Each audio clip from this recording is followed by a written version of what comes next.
नहमदुहु व नसल्ली अला रसूलिहिल करीम अम्मा बाद फ़अऊज़ु बिल्लाहि मिनश शैतानिर रजीम बिस्मिल्लाहिर रहमानिर रहीम। प्रोडक्ट सोर्सिंग अमेज़न पे बिजनेस करने में प्रोडक्ट रिसर्च के बाद, प्रोडक्ट डेवलपमेंट के बाद, ये एक बहुत ही इम्पोर्टेंट फेज है। प्रोडक्ट सोर्सिंग ये नाम से भी जाहिर है। और इसमें हम क्या करते हैं, जो प्रोडक्ट्स हमने फाइंड किए होते हैं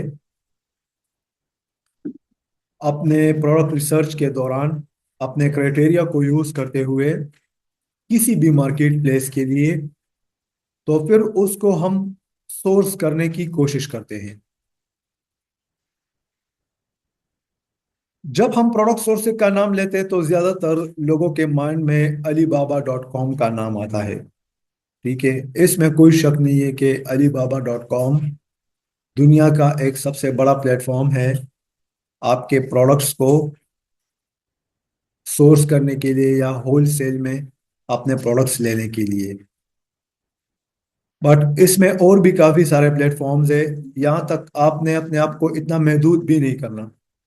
आप ट्राई करें, alibaba.com आपकी फर्स्ट प्रायोरिटी है, बट साथ में आप क्या करें कि अदर चैनल्स को भी आप एक्सप्लोर करें।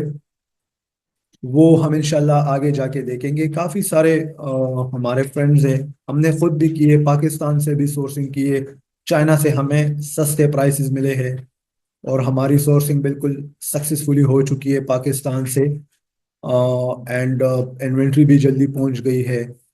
तो सोर्सिंग के दौरान हमारा हमारी जो मकसद है वो क्या है कि हम अपने प्रोडक्ट्स के लिए ऑथेंटिक सप्लायर्स फाइंड करें, फिर उन सप्लायर्स से हम नेगोशिएशंस करें एंड अपने टारगेटेड प्राइस पे उनसे इन्वेंट्री उठाए, अपने बिजनेस के लिए माल उठाए। ठीक है।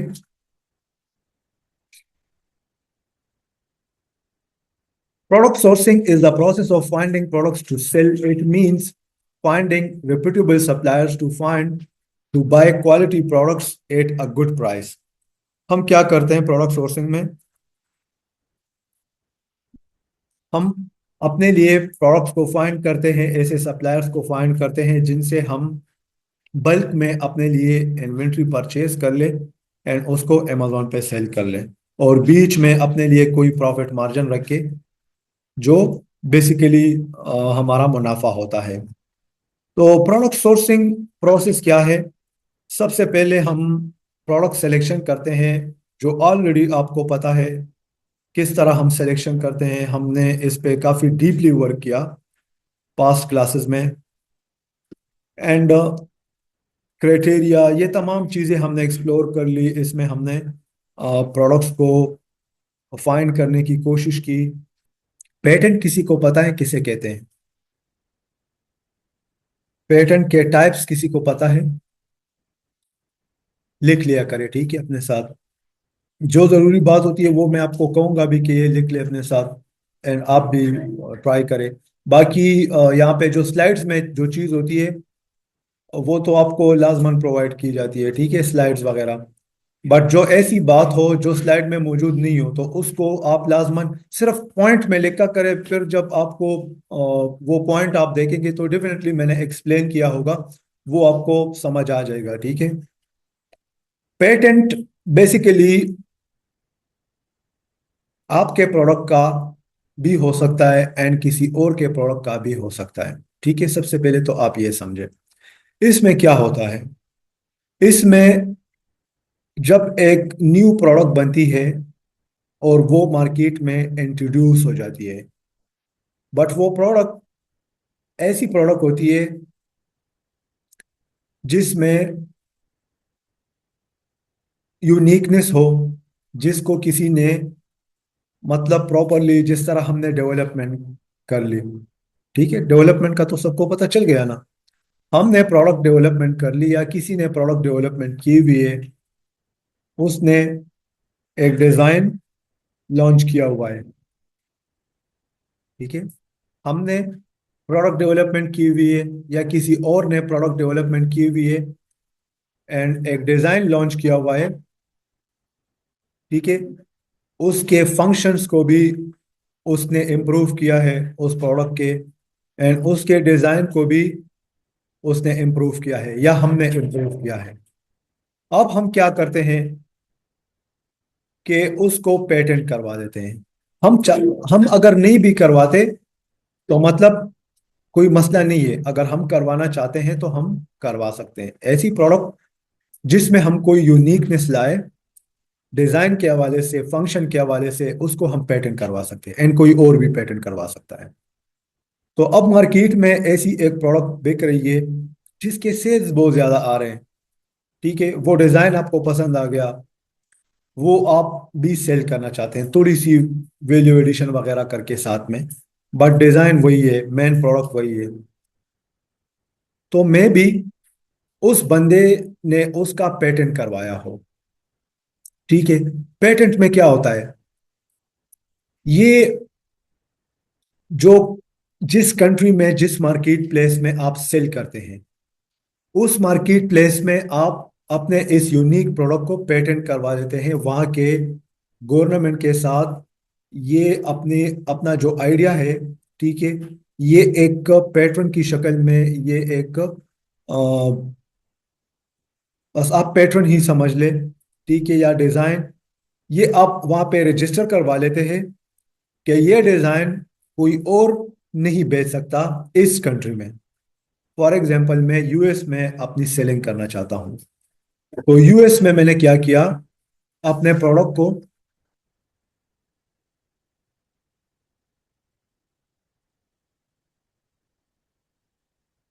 तो यूएस में मैंने क्या किया, अपने प्रोडक्ट को पेटेंट करवा दिया, सही है। तो अब ये प्रोडक्ट यूएस में अगर कोई सेल करेगा तो मेरा ये राइट बनता है लीगली कि मैं उसके खिलाफ कानूनी कार्रवाई कर सकता हूँ, ठीक है। तो अब अमेजोन पे किसी ने एक प्रोडक्ट को पेटेंट करवाया हुआ है, एंड वो प्रोडक्ट आपने लॉन्च कर ली। तो अगर उसने आप पे कंप्लेंट किया अमेजोन के साथ, तो आपका वो जो प्रोडक्ट है वो क्या हो सकता है, वो लिस्टिंग भी डीएक्टिवेट हो सकती है और आपका अमेजोन अकाउंट भी डीएक्टिवेट हो सकता है उस कंप्लेंट के बिहाफ पे, सही है। अब पेटेंट के टू टाइप्स है, utility patent and design patent, ठीक है। ज्यादातर डिजाइन पेटेंट यूज होता है, पहले आप खैर डिजाइन पेटेंट लिखे, उसके बाद यूटिलिटी पेटेंट लिखे।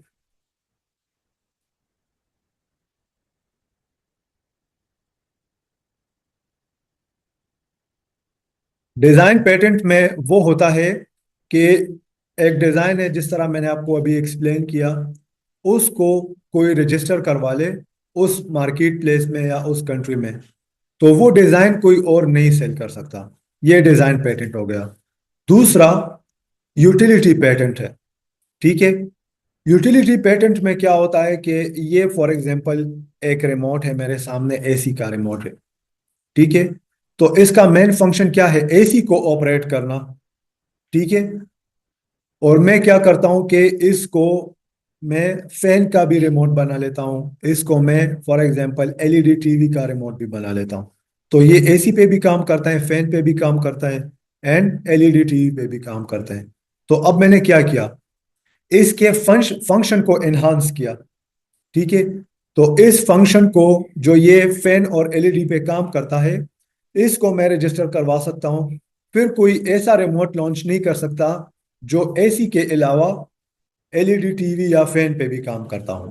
तो इसको कहते हैं यूटिलिटी पेटेंट। समझ आ रहा है सबको? जी, तोबा, यूटिलिटी पेटेंट और डिजाइन पेटेंट में क्या फर्क है?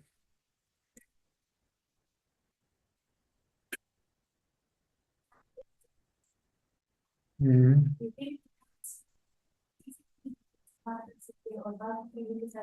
नहीं, देखिए, डिजाइन में इसका कोई जिक्र नहीं है, डिजाइन सिर्फ इसका डिजाइन है, ठीक है। इसमें फंक्शन, फिर वो फंक्शंस में आ जाता है, ठीक है। डिजाइन है मतलब ये बॉटल है, प्रोडक्ट मार्केट में किस बिहाफ पे बिकती है, डिजाइन पे बिकती है ना। डिजाइन पे भी बिकती है, फंक्शन पे भी बिकती है। तो सबसे पहले डिजाइन आता है, यूटिलिटी पेटेंट बहुत ही कम यूज होता है, ठीक है। ज्यादातर डिजाइन पेटेंट होता है। तो डिजाइन है वो, फॉर एग्जांपल ये इस तरह एक डिजाइन है। मैं इसमें क्या कर लेता हूँ, इसमें यहाँ पे एक जगह बना लेता हूँ जो मतलब हाथ से पकड़ने के लिए इसमें प्रॉपरली यहाँ पे एक जगह हो, या कोई भी चीज जो भी मैं इसमें डिजाइन में इम्प्रूवमेंट कर लूँ, तो उस डिजाइन को मैं रजिस्टर करवा सकता हूँ गवर्नमेंट के साथ, ठीक है। उसकी अपनी एक फीस होती है वगैरह। जिस तरह मैंने आपको ट्रेडमार्क का एग्जांपल दिया था, ट्रेडमार्क, ठीक है। ये ग्री, देखिए ग्री, ये एक वर्ड है, ये इसका ब्रांड नेम है और ट्रेडमार्क नेम भी है। तो ग्री को इसने रजिस्टर किया हुआ है, ग्री नेम कोई यूज नहीं कर सकता लीगली, ठीक है। इसमें चेंजेस कर सकता है बट ये यूज नहीं कर सकता। तो इस तरह गवर्नमेंट के साथ पेटेंट भी रजिस्टर किया जाता है। अब क्लियर है पेटेंट, ये हमें पता चल जाएगा, ये अभी आपको मैं कहता हूँ, ठीक है। आगे सोर्सिंग सप्लायर्स, ठीक है। हम सप्लायर्स, अच्छा, प्रोडक्ट सोर्सिंग प्रोसेस में क्या होता है, प्रोडक्ट सिलेक्शन, पहले हमने प्रोडक्ट सेलेक्ट कर ली कि ये प्रोडक्ट हमने बेचनी है। उसके बाद हमने पेटेंट चेक किया कि ये किसी ने रजिस्टर तो नहीं किया हुआ, ठीक है। उसके बाद हम सोर्सिंग सप्लायर्स, पेटेंट चेक, आप अगर फाइवर पे आ जाए, पेटेंट चेक करना क्लाइंट का काम है। किसका काम है, क्लाइंट का। आप सिर्फ उसको सर्विसेज प्रोवाइड कर सकते हैं, कि मतलब आप किसी पेटेंट चेकर को उसके लिए हायर कर लें, एंड उसके लिए वो प्रॉपरली क्या कर लेगा, पेटेंट चेक करवा लेगा। एंड उसकी अपनी एक फीस होती है, $40 $50 जो भी है, तो वो क्लाइंट पे कर देगा, ठीक है। ये देखिए, I will search your Amazon patent and check trademark registration. तो ये PKR में आ रहा है। इसको जब आप डॉलर्स में कन्वर्ट करते हैं तो ये तकरीबन आपके $70 $60 आपके बनते हैं, ठीक है। इस तरह ये आपके लिए पेटेंट वगैरह चेक करते हैं। तो ये थर्ड पार्टी सर्विसेज भी आप ले सकते हैं। एंड इसके अलावा आप गूगल पेटेंट्स पे अगर आप आते हैं, तो आप जो बेसिक पेटेंट है वो आप यहाँ से चेक कर सकते हैं। तो इस पे आप प्रॉपरली फिर यूट्यूब पे 2 3 वीडियोस देख लें, how to check patents through Google patent, ये आप अपने साथ लिख लें।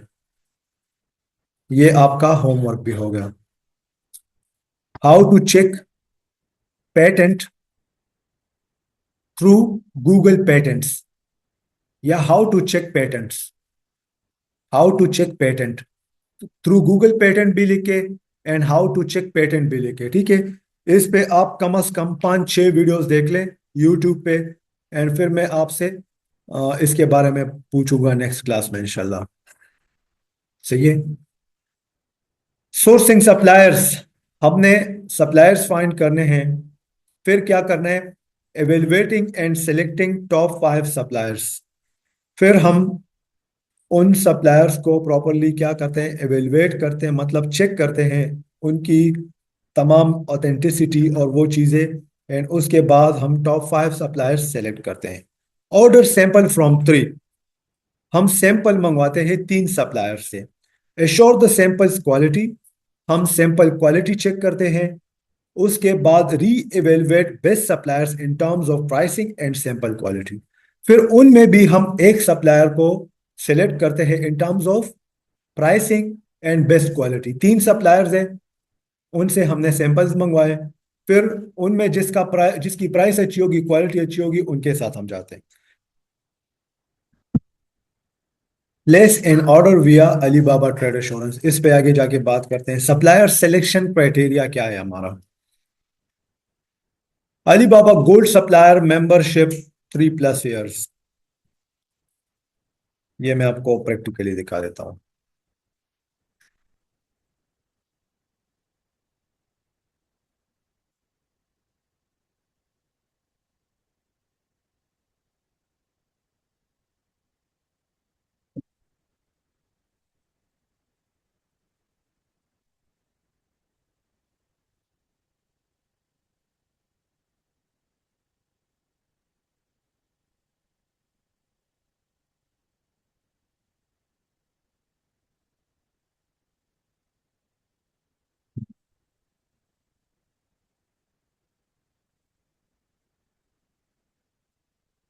Alibaba Gold Supplier Membership 3 plus years, response rate less than 6 hours, trade assurance, verified supplier, star rating 4.3 और above. अच्छा, Alibaba gold supplier membership 3 plus years, यहाँ पे हमने क्या किया, पुशअप बोर्ड जब हमने सर्च किया तो सबसे पहले हम क्या करते हैं, यहाँ पे ट्रेड एश्योरेंस आपको नजर आ रहा है, इसको हम सेलेक्ट कर लेते हैं।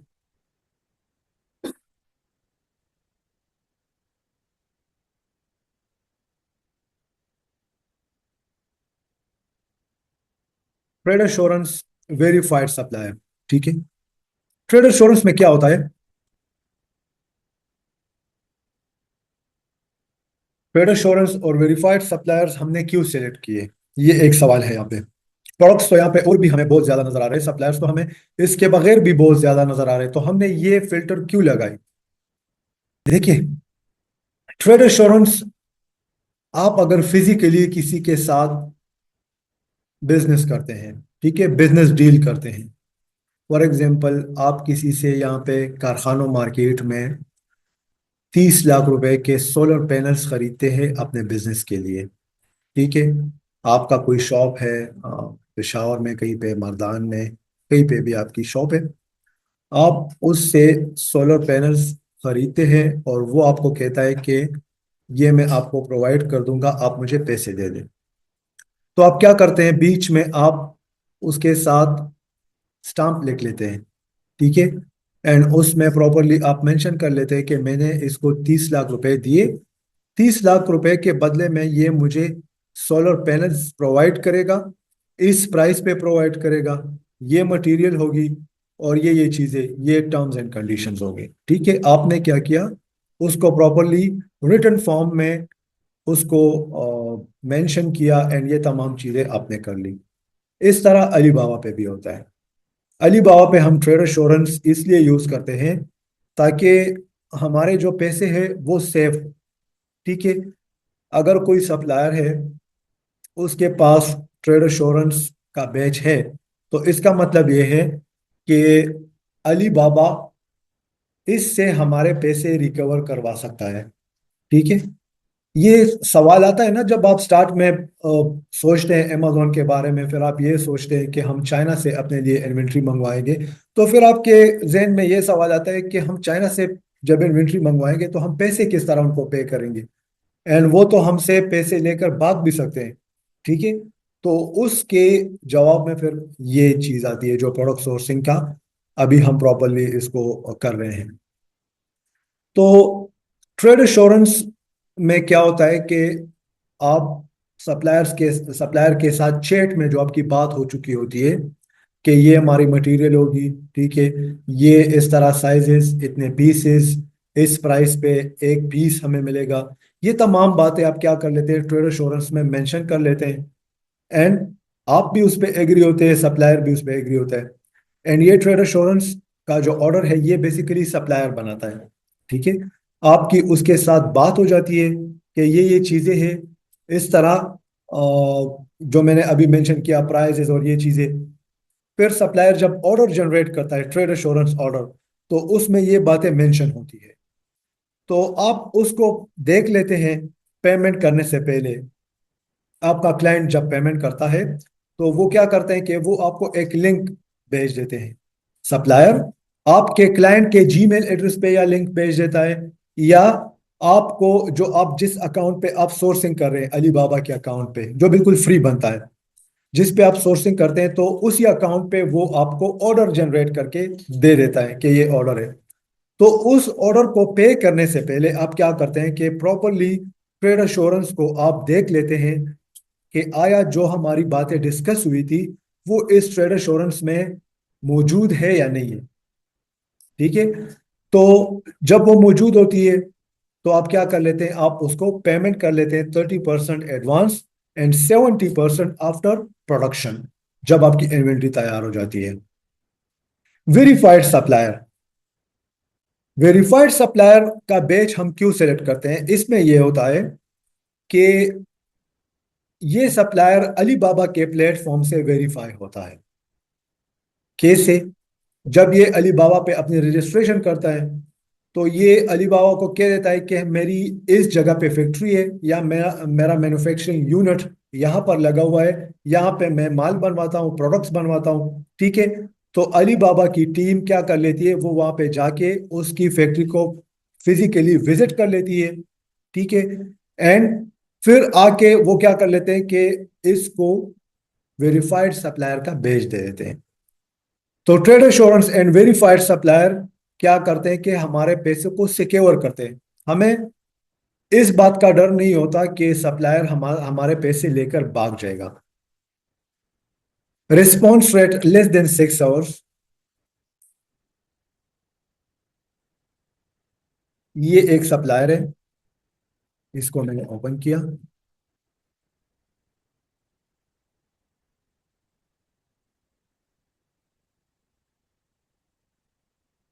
यहाँ पे आपको इसका रिस्पॉन्स रेट भी नजर आ जाएगा। रिस्पॉन्स रेट आप देख लें, लेस देन 2 आवर्स है। हमारे क्राइटेरिया में लेस देन 6 आवर्स है, ठीक है। तो इसको आप खैर है थोड़ा कम कर दे 6 आवर्स, फिर भी मेरे हिसाब से थोड़े ज्यादा है। आप 3 आवर्स कर ले, 4 आवर्स कर ले, ठीक है, रिस्पॉन्स रेट। वरना 6 आवर्स भी ठीक है, इतना कोई मसला नहीं है, क्योंकि टाइम डिफरेंस है हमारा और उनका, तो ये चल जाता है। बट जितना उसका रिस्पॉन्स रेट अच्छा होगा, उतनी आपकी कम्युनिकेशन फास्ट होगी एंड आपका काम भी फास्ट होगा, ठीक है। अब यहाँ पे इसका टाइम आप चेक कर ले, ठीक है, 9 ईयर्स, ठीक है। 9 ईयर्स से ये क्या है, अली बाबा का सेलर है, सप्लायर है यहाँ पे, ठीक है। इसके अलावा जो इसकी मेंबरशिप है, गोल्ड मेंबरशिप, वो आपको यहाँ से पता चल जाती है। ये देखिए, ये इसकी गोल्ड मेंबरशिप है। कम से कम 2 इसके पास ये जो आपको नजर आ रहे ऑरेंज डायमंड से, ये उसके पास होने चाहिए। 3 4 हो तो ये और अच्छी बात है, ठीक है। इसके साथ ये 4.7 इसकी रेटिंग आपको नजर आ रही है, ये कम से कम 4.3 से ऊपर होनी चाहिए, ठीक है। ये 4.3 से ऊपर होनी चाहिए। गेट कोट्स ऑन एफओबी और डीडीपी टर्म्स, इसका क्या मतलब है, कोई बता सकता है? Get quotes on FOB and DDP terms, FOB किसे कहते हैं, डीडीपी किसे कहते हैं, ये मैं आपसे पूछूंगा भी, ठीक है, ये बातें। और इस तरह के क्वेश्चंस में आपसे लास्ट में जो आपका फाइनल टेस्ट होगा उसमें भी आपसे मैं करूंगा, ठीक है। फिर आपको मार्क्स और ये चीजें मिलेगी। जी। एफओबी किसे कहते हैं, डीडीपी किसे कहते हैं, पता है किसी को? अच्छा, अब सुन ले।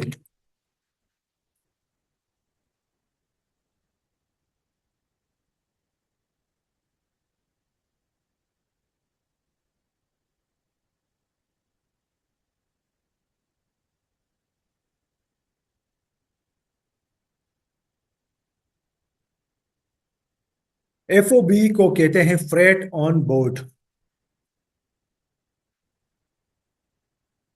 Freight on board. Freight on board में क्या होता है? फ्रेट ऑन बोर्ड में सप्लायर आपको, जो आपकी इन्वेंट्री तैयार होगी, सप्लायर को आपने अपनी इन्वेंट्री के लिए सिलेक्ट किया है, वो आपके लिए क्या करेगा, सिर्फ जो मैं आपको लिखूं देके बताऊं वो आप लिख ले, फिर यहाँ पे देखे मेरी बात सुने। फ्रेट ऑन बोर्ड में क्या होता है कि जब आपकी सप्लायर से प्रोडक्ट के हवाले से बात चल रही होती है, तो आप सप्लायर को कहते हैं कि मुझे एफओबी एंड डीडीपी प्राइसेस दे दे। इसमें एक और टर्म भी है, EXW,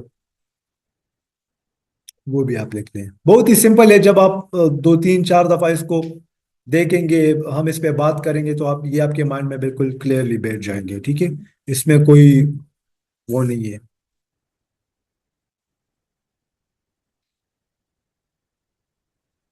एफओबी में हम सप्लायर से कहते हैं कि जब आप इन्वेंट्री तैयार करेंगे और हमारे शिपिंग एजेंट के वेयर हाउस तक उसको पहुंचाएंगे तो पर पीस आप हमें कितने का लगाएंगे। ठीक है। चले, इससे पहले आप डीडीपी देख लें, तो फिर आपको एफओबी की थोड़ी अच्छी समझ आ जाएगी। डीडीपी में जब हम सप्लायर से बात करते हैं तो हम उनको कहते हैं कि हमें डीडीपी प्राइस दे दे। डीडीपी को कहते हैं duty delivered paid.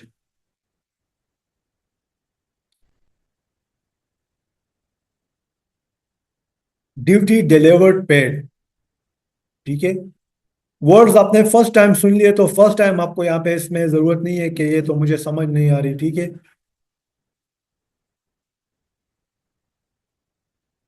Duty deliver paid की जब आप बात करते हैं सप्लायर के साथ तो सप्लायर आपसे पूछता है कि आपने कहाँ पे मुझसे डीडीपी प्राइस लेनी है, कौन सी जगह का मैं आपको डीडीपी प्राइस दे दूं। तो आप उसको कहते हैं कि मुझे अमेजोन के वेयर हाउस तक यूएसए का डीडीपी प्राइस आप दे दें। ठीक है। तो करेक्ट डीडीपी प्राइस वो आपको तब देगा जब आप शिपमेंट प्लान क्रिएट करेंगे। एंड वो शिपमेंट प्लान में जब अमेजोन आपको एड्रेस देगा, वो एग्जैक्ट एड्रेस जब आप सप्लायर को देंगे तो सप्लायर अपने शिपिंग एजेंट से पूछ लेगा कि इस एड्रेस तक इतनी इन्वेंट्री, इतने कार्टन्स, ठीक है, पहुंचाने हैं और इस पे पर पीस कितना आएगा। तो शिपिंग एजेंट उसको पर पीस का रेट बता देता है एंड वो रेट सप्लायर अपने इस पर पीस के रेट के साथ मिलाकर आपको टोटल डीडीपी का प्राइस बता देता है। ठीक है। ये प्रोसेस इस तरह काम करता है। तो आप जब सप्लायर से बात करते हैं कि मुझे डीडीपी प्राइस प्रोवाइड कर दे, फॉर एग्जांपल आपने उसको एड्रेस भी दे दिया, तो वो आपको डीडीपी प्राइस बता देगा कि मैं आपको इतने पैसों में पर पीस अमेजोन के वेयर हाउस तक पहुंचाऊंगा। डीडीपी में क्या होता है कि सप्लायर जिम्मेदार होता है इस बात का कि वो आपकी इन्वेंट्री अमेजोन के वेयर हाउस तक पहुंचाएगा। डीडीपी में क्या होता है, सप्लायर आपकी इन्वेंट्री को अमेजोन के वेयर हाउस तक पहुंचाता है। ठीक है, लिख लिया है आप अपने साथ, ये स्लाइड्स में भी आगे आएगा। ठीक है।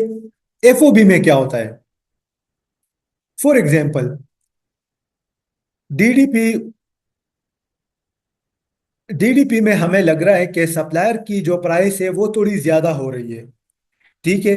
तो हम क्या कर लेते हैं कि हम दूसरे किसी शिपिंग एजेंट के साथ बात कर लेते हैं चाइना में और उससे पूछते हैं कि आप क्या करें, हमें इतने पीसेस का, सुन ले, हम क्या करते हैं कि हम अल्टरनेटिवली हम किसी और शिपिंग एजेंट के साथ बात कर लेते हैं कि हमारे इतने पीसेस है, इतने पीसेस पर कार्टन एंड इतने कार्टन है, ये आपने पहुंचाने हैं अमेजोन के इस वेयर हाउस तक। ठीक है, यूएसए यूके जो भी है। तो वो शिपिंग एजेंट हमें पर पीस प्राइस दे देता है। ठीक है। वो हम अपने साथ लिख लेते हैं या वो हमारे माइंड में आ जाता है कि मतलब एक पीस पर इतना हमारी चार्जेस आती है। ठीक है। तो फिर हम सप्लायर से कहते हैं कि आप डीडीपी प्राइस छोड़ दें, आप हमें एफओबी प्राइस दे दें। एफओबी प्राइस में फिर क्या होता है, एफओबी में सप्लायर आपकी इन्वेंट्री को उस शिपिंग एजेंट के शिप तक पहुंचाएगा। कहां तक पहुंचाएगा, शिप तक पहुंचाएगा। ये जो इन्वेंट्री आपकी जाती है ये शिप्स में जाती है ना, ठीक है, बोट्स में जाती है, समंदरी जो जहाज होते हैं उसमें जाती है, या फॉर एग्जांपल आप बाय एयर भी उसको बेचते हैं, बाय एयर भी आप उसको बेचते हैं। तो आपका जो शिपिंग एजेंट होता है उसका अपना एक गोदाम होता है, वेयर हाउस होता है चाइना में। ठीक है। तो उसके वेयर हाउस तक पहुंचाना या शिप तक पहुंचाना, ये फ्रेट ऑन बोर्ड में आता है। ये एक ही बात है सप्लायर के लिए। ठीक है। तो आप सप्लायर से कहते हैं कि मेरा ये शिपिंग एजेंट है, आप मुझे, या आप उसका फॉर एग्जांपल उसको बताते भी नहीं है ये शिप्स वगैरह आसपास होते हैं, तो वो आपको बता देते हैं कि ठीक है विद इन चाइना हम आपको फ्रेट ऑन बोर्ड ये प्राइस आपको दे देते हैं। तो एफओबी प्राइस से आपको पता चल जाता है कि ये मेरा एक यूनिट का प्राइस है। ठीक है। एंड जब इस पे शिपिंग प्राइस में लगा लूं, शिपिंग प्राइस, तो ये मुझे एक यूनिट इतने का पड़ता है। फॉर एग्जांपल $5 का एक प्रोडक्ट आता है। ठीक है, $5 का एक प्रोडक्ट आता है ये आपको सप्लायर ने FOB प्राइस दे दिया। अब $1 उस पे शिपिंग चार्जेस आती है, ठीक है, तो वो आपने मिला लिया, तो टोटल $6 हो गए। तो ये $6 आपके पर पीस अमेजोन के वेयर हाउस तक, ये आपका लैंडिंग कॉस्ट हो गया, ठीक है, इसको लैंडिंग कॉस्ट कहते हैं। तो आप सप्लायर से किस चीज की प्राइस लेते हैं? FOB और DDP टर्म्स। इसमें फिर एक और टर्म आ जाता है EXW, ठीक है, एक्स वर्क्स। इससे आपको फिर ये दोनों टर्म्स और क्लियर हो जाएगी। एक्स वर्क्स, इसमें ये होता है कि सप्लायर आपकी इन्वेंट्री को जब तैयार कर लेता है तो अपने ही फैक्ट्री में उसको रख लेता है, उसको कहीं पे शिप नहीं करता। आपका शिपिंग एजेंट उसकी फैक्ट्री में आएगा, उससे माल उठाएगा और अमेजोन के वेयर हाउस तक पहुंचाएगा, ठीक है। सप्लायर का अब EXW में ये काम नहीं है कि वो आपकी इन्वेंट्री को शिप तक पहुंचाएगा, शिपिंग एजेंट के वेयर हाउस तक पहुंचाएगा, या अमेजोन के वेयर हाउस तक पहुंचाएगा, ठीक है। अब सप्लायर क्या करेगा? अब सप्लायर आपकी इन्वेंट्री को तैयार करके सिर्फ अपने गोदाम में रख लेगा, अपनी फैक्ट्री में रख लेगा। आपका शिपिंग आ जाएगा, शिपिंग एजेंट या जो भी जिससे आपने बात की होती है, वो आके उसके वेयर हाउस से आपकी इन्वेंट्री उठा के अमेजोन तक पहुंचा देगा। तो हम सप्लायर से कोट्स लेते हैं, मतलब जिसको कोटेशन कहते हैं, ठीक है। ये हम इस तरह के टर्म्स पे लेते हैं। Should have relevant certifications related to that product और प्रोडक्ट कैटेगरी।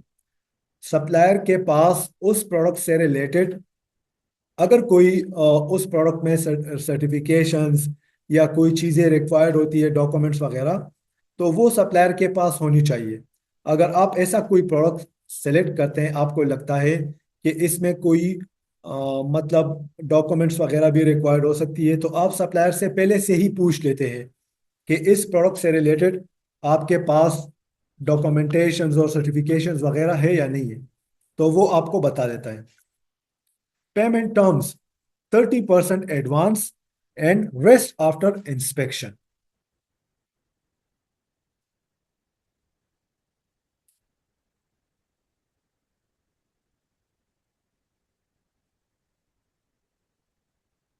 इसमें क्या होता है?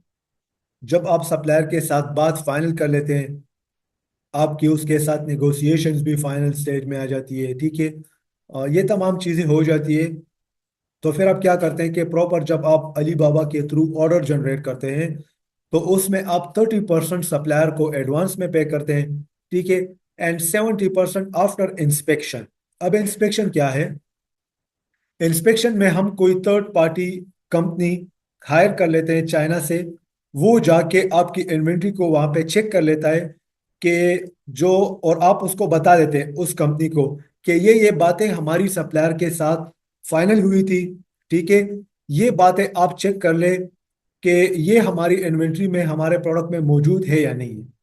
तो वो आपके बिहाफ पे उसकी फैक्ट्री में जाके आपके प्रोडक्ट्स को चेक कर लेते हैं जो आपने तैयार करवाए होते हैं सप्लायर के थ्रू, और वो देख लेते हैं कि मतलब मटेरियल किस तरह है, इनकी पैकिंग किस तरह है, इसमें कोई डैमेज आइटम्स वगैरह तो नहीं है। तो ये तमाम चीज़ें इंस्पेक्शन में वो देख लेते हैं। तो जब इंस्पेक्शन आपकी हो जाती है, तो फिर आप क्या करते हैं कि 70% पेमेंट आप सप्लायर को पे कर लेते हैं।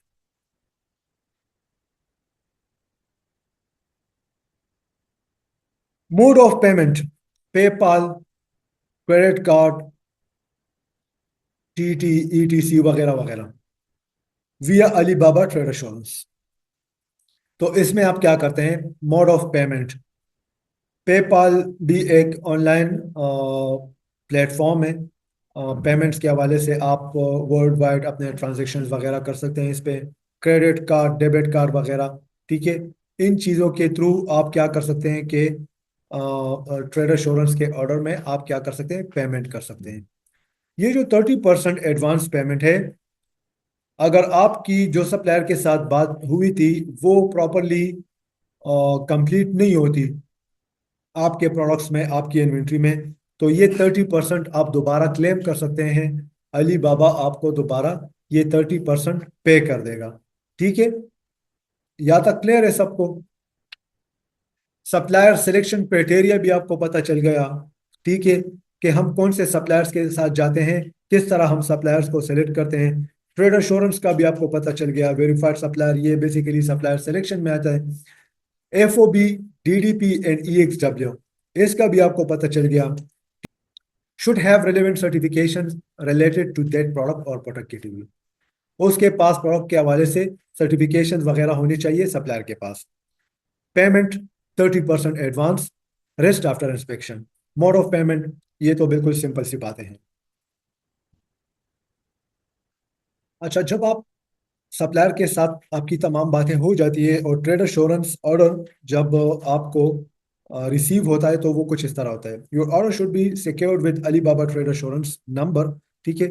इसमें आप देख ले trade assurance number, order number वगैरह यहाँ पे आपको नजर आता है, ठीक है।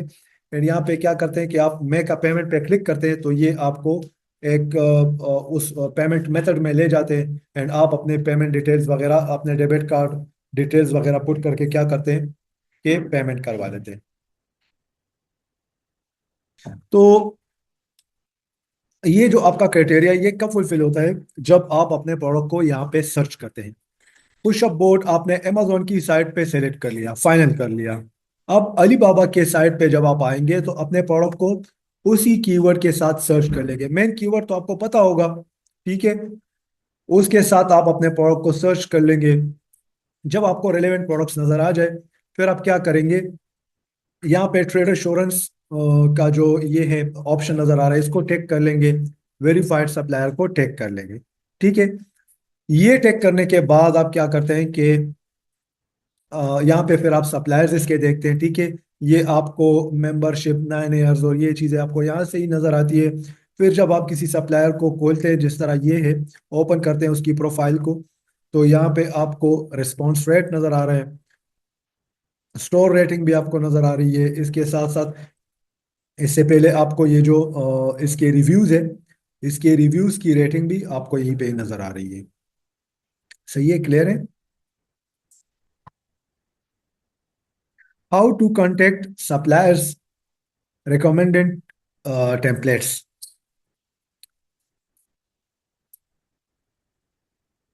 ये आप इसको प्रॉपरली विजिट कर सकते हैं। मैं आपको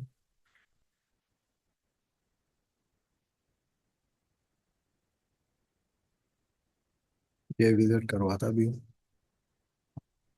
आप सप्लायर के साथ किस तरह कांटेक्ट करना है, किस तरह उनके साथ बात करनी है, इस पे आप थोड़ा सा गौर कर लें। ये बहुत ही इम्पोर्टेंट स्किल है नेगोशिएशन का। दुनिया के world top companies properly in चीज़ों के लिए बंदे हायर करते हैं, उनको काफ़ी हैंडसम अमाउंट पे करते हैं इस चीज़ के लिए कि उनके कम्युनिकेशन स्किल्स, उनके नेगोशिएशन स्किल्स किस तरह है बेसिकली। तो सप्लायर से जब आप कांटेक्ट करते हैं तो आप यहाँ पे ये देखिए alibaba.com पे फॉर एग्जांपल ये सप्लायर है मेरा, ठीक है। ये सप्लायर है, इसकी प्रोडक्ट मुझे यहाँ पे मैंने पिक्चर्स भी देख ली, ठीक है। अब मैं यहाँ पे अलीबाबा पे मैं एज अ बायर देख रहा हूँ ना चीज़ों को। अमेजोन पे मैं एज अ सेलर काम करता हूँ, यहाँ पे मैं एज अ बायर चीज़ों को देखता हूँ। तो ये वीडियो देख ली हमने पुशअप बोर्ड की, और ये तमाम चीज़ें हमने क्या किया, इस सप्लायर के साथ कांटेक्ट कर लिया। इस तरह आप कम अज कम क्या करेंगे, 20 15 to 20 सप्लायर्स के साथ आप ट्राई करें, कांटेक्ट करें इसी क्राइटेरिया के मुताबिक, ठीक है। इस तरह नहीं है कि एक दो के साथ आपने बात कर ली। 15 to 20 के साथ जब आप एक टाइम पे कांटेक्ट कर लेंगे, फिर उनके साथ चैट आप करेंगे, ठीक है। ट्राई करें आप अलीबाबा के प्लेटफॉर्म पे ही चैट करें उनके साथ। वरना आप उनसे व्हाट्सअप नंबर एक्सचेंज करके व्हाट्सअप पे भी बात कर सकते हैं। फिर फाइनली ऑर्डर आप अलीबाबा पे प्लेस कर दें, ठीक है। अलीबाबा के बगैर आपने बिल्कुल भी सप्लायर को पेमेंट नहीं करनी। सही है। तो यहाँ पे अब इसके साथ कांटेक्ट किस तरह करना है, ये सप्लायर है, मैंने चैट नाउ पे क्लिक किया। अब ये देखिए ये चाइनीज कोई सप्लायर है। बास टाइम इनके जो रिप्रेजेंटेटिव्स होते हैं वो मेल भी हो सकते हैं, फीमेल भी हो सकता है, ठीक है। ये आपके साथ इन कांटेक्ट हो जाते हैं। मतलब ये देखिए, जिस तरह फेसबुक का मैसेंजर होता है उसको आप ओपन करते हैं, तो इसी तरह आप यहाँ पे भी चैट नाउ पे जब क्लिक करते हैं तो अ, उसी तरह आप इसके साथ इन कांटेक्ट में आ जाते हैं। अब इनको आप यहाँ पे मैसेज कर सकते हैं। मतलब बहुत ही सिंपल प्रोसेस है, इसमें एज सच कोई रॉकेट साइंस है नहीं। वो टेम्पलेट जो है वो ऑलरेडी मैंने यहाँ पे आपके लिए ओपन किया हुआ है कि किस तरह हम सप्लायर के साथ बात करते हैं। ये सप्लायर इनिशियल कांटेक्ट टेम्पलेट है। ये जब आप उसको सेंड करते हैं, उसके साथ प्रॉपरली बात करते हैं, तो यहाँ से आपकी बात स्टार्ट हो जाती है। फिर आप उसके साथ जनरल चैट कर सकते हैं, जिस तरह आप किसी भी मतलब आम बंदे के साथ आप चैट करते हैं। फिर उसमें तो खैर गपशप और उस चीज़ की अलग चैट होती है, एंड प्रोफेशनल चैट अलग होती है। ठीक है, तो आप प्रोफेशनली इनके साथ फिर बात करें, थोड़ी बहुत आप ट्राई करें, वो गपशप और वो बातें भी आ जाती है। तो सप्लायर को जितना आप नेगोशिएशन स्किल्स के थ्रू इनको आप अपने उसमें ला सकते हैं, तो आप ट्राई करें, इनको लाया करें। अब मेरे कुछ सप्लायर्स है, तो इनको मैंने कहा हुआ है कि आप पाकिस्तान आ जाए, मैं आपको इंशाल्लाह स्वाद कालाम का टूर कराऊंगा। ठीक है, तो बाद सप्लायर्स के साथ आपका फिर वो हो जाता है। हमारे तो पर्सनल कनेक्शंस भी बन गए हैं कुछ सप्लायर्स के साथ। वो चाइना पे हमें अभी बुला रहे हैं कि आप आ जाएं। तो वो खैर बात की बातें हैं। ये इनिशियल जब आप सप्लायर के साथ कांटेक्ट करते हैं, तो please use this templates as guides for creating and sending messages to your suppliers. while much of what is in these can simply be copied into a message, you will want to review them to make sure that everything makes sense and that they include the appropriate information for your message. तो simple आपने इसको copy paste करना है, सिर्फ आपने यहाँ पे कुछ थोड़ी बहुत इसमें एडिटिंग करनी है, मतलब सप्लायर नेम। तो यहाँ पे आप देख लें, इसको फॉर एग्जांपल मैं यहाँ से उठाता हूँ। सप्लायर नेम इसमें हम पुट कर देंगे माय नेम इज। ठीक है, आप अपना नेम डाल दे, I am the owner of company name डाल दे, company specialising in products for, आप क्या करें कि इंडस्ट्री एरिया ऑफ इंटरेस्ट वगैरह, for example a company interested in home and kitchen. ठीक है, या स्पोर्ट्स एंड आउटडोर्स, आप कैटेगरी का नेम क्या करें यहाँ पे पुट कर दे। We are currently looking to expand our product line and are interested in one of the items that we manufacture. फिर insert product name here and link as well. फिर आप क्या करें, यहाँ पे प्रोडक्ट का नेम भी डाले अदर ब्रैकेट में, एंड अदर ब्रैकेट में आप क्या करें, उस प्रोडक्ट का लिंक कॉपी करके यहाँ पे डाल दें। फॉर एग्जांपल ये लिंक है, तो इसको आप यहाँ से कॉपी करके इस मैसेज में डाल दें। इसकी वजह यह है कि एक कंपनी होती है, सप्लायर होता है, तो उनके पास बहुत ज्यादा प्रोडक्ट्स होती है अपनी कंपनी में।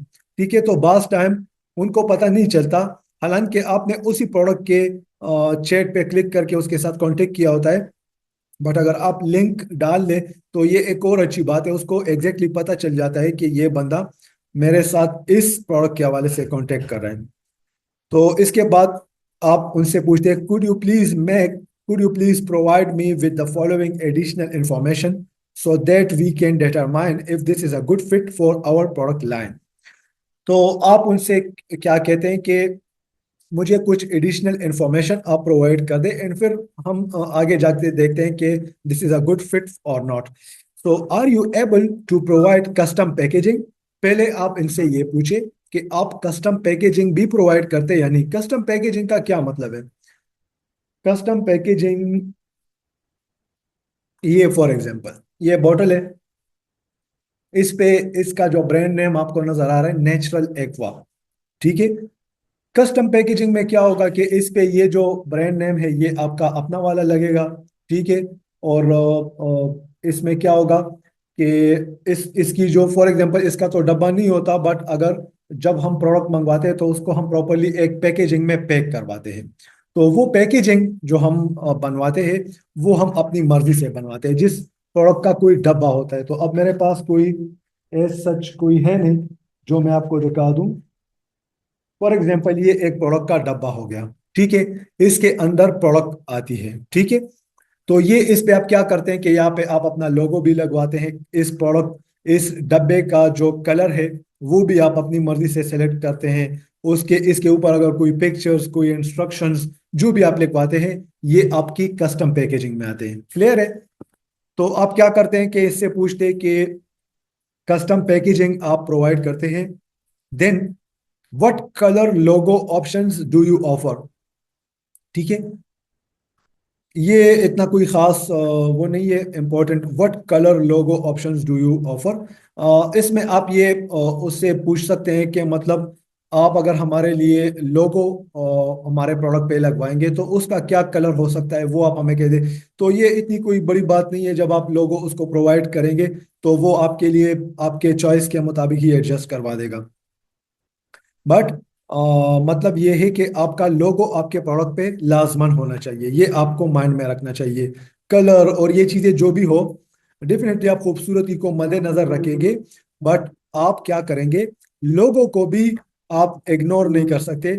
इसका मतलब क्या है, लोगो तो आप जानते हैं ना, ये मैंने आपको यहाँ पे दिखा दिया, ये आपका लोगो क्या है। लोगो आपका ब्रांड नेम होता है, उसका कोई लोगो होता है।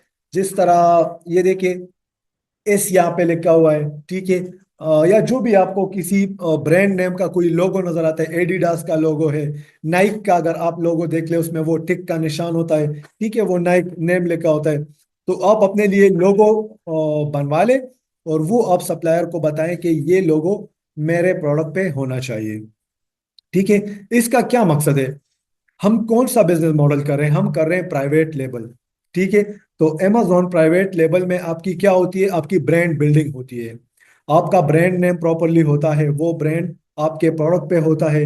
ठीक है, आपका अपना एसेट होता है, किसी और का ब्रांड नहीं होता। तो ये जरूरी बात है कि आपका ब्रांड, आपकी ब्रांडिंग, ठीक है, आपका लोगो, ये तमाम चीजें आपके प्रोडक्ट पे होने चाहिए। What is the standard production time for each order. इसका क्या मतलब है कि अगर आज हम आपको ऑर्डर प्लेस करते हैं तो इसका प्रोडक्शन टाइम क्या होगा। ठीक है, आप अभी सप्लायर को कहते हैं कि ये 30% एडवांस एडवांस पेमेंट है एंड आप मेरे लिए प्रोडक्ट्स को तैयार करवाएं। तो वो टाइम तो भी मतलब वो टाइम भी तो इस पे लगेगा ना, उसका कोई प्रोडक्शन को टाइम होगा, इस पे बनाने में कुछ टाइम रिक्वायर होगा। तो वो टाइम आप उससे पूछ लें कि कितना टाइम आप प्रोडक्शन पे लगवाएंगे। What is the price per unit including packaging eight the following MOQs। MOQ जानते हैं आप, MOQ का लॉन्ग फॉर्म कोई बता सकता है। MOQ minimum order quantity. ठीक है, MOQ का लॉन्ग फॉर्म कोई बता सकता है। MOQ minimum order quantity. ठीक है, मिनिमम ऑर्डर क्वांटिटीज, इसमें एस है, तो इसको आप इस तरह समझ सकते हैं। What is the price per unit including packaging. अब आप उनसे पूछते हैं, ये नीचे आप देख लें, आपने पीसीस मेंशन किए हुए हैं।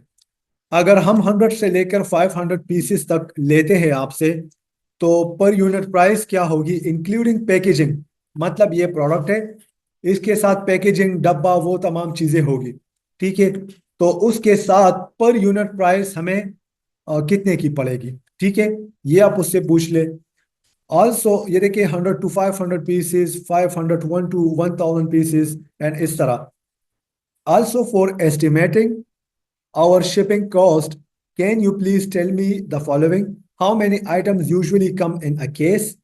ठीक है, अब आप क्या करते हैं कि आप, चूंकि मैंने आपको बताया कि आप सप्लायर से EXW, FOB, DDP टर्म्स वगैरह पे आप क्या करते हैं, उनसे प्राइसेस लेते हैं। तो अब आप क्या करते हैं कि उससे कहते हैं, चूंकि आप तो उससे भी प्राइस लेंगे सप्लायर से, एंड इसके साथ साथ आप क्या करेंगे, अपने शिपिंग एजेंट के बारे में भी आप सोचेंगे कि अगर सप्लायर मेरे लिए इन्वेंट्री को शिप करेगा तो उसकी क्या चार्जेस आएगी, अगर मैं किसी शिपिंग एजेंट को हायर करूंगा तो उसकी क्या चार्जेस आएगी। तो जब आप किसी शिपिंग एजेंट को हायर करते हैं अपने प्रोडक्ट शिपिंग के लिए, तो वो आपसे कुछ चीजें पूछता है, वो शिपिंग एजेंट, कि आपका जो कॉटन है उसमें कितने पीसेस आते हैं एक, फिर what are the dimensions of each case in cubic metres and kilograms. ठीक है, ये अमेजोन भी आपसे पूछता है जब आप शिपिंग शिपमेंट प्लान बनाते हैं। तो आप जब किसी शिपिंग एजेंट को हायर करते हैं, वो आपसे ये पूछता है कि आपके कॉटन में कितने पीसेस आएंगे। ठीक है। दूसरा, उसके डायमेंशंस क्या है, मतलब ये कॉटन है फॉर एग्जांपल, ये इस साइड से कितना है, इस साइड से कितना है, एंड इस तरह ये कितना है। ठीक है। इसके डायमेंशंस, तो ये आपको सप्लायर प्रोवाइड कर देगा। इसमें हमने क्या लिखा हुआ है, also for estimating our shipping cost can you please tell me the following. यहाँ पे हमने क्या किया, यहाँ पे हमने सप्लायर को बताया कि हम अपनी भी शिपिंग कॉस्ट को एस्टिमेट लगवाएंगे ना, तो उसके बदले में आप क्या करें, उसके जवाब में आप हमें ये चीजें बता दें, ये जो इंफॉर्मेशन है। अब, I appreciate your time and look forward to hearing from you soon so that we can move forward with our next order. Regards, अपना नेम लेके, कंपनी नेम लेके। अब इसको प्रैक्टिकली करते हैं। ये इनिशियल सप्लायर मैसेज है, इसको मैंने यहां से कॉपी किया। ठीक है। मैं alibaba.com पे आ गया। यहाँ पे ये जो सप्लायर का रिप्रेजेंटेटिव है, इसको मैंने ये टाइप किया यहाँ पे, रिगार्ड्स नेम।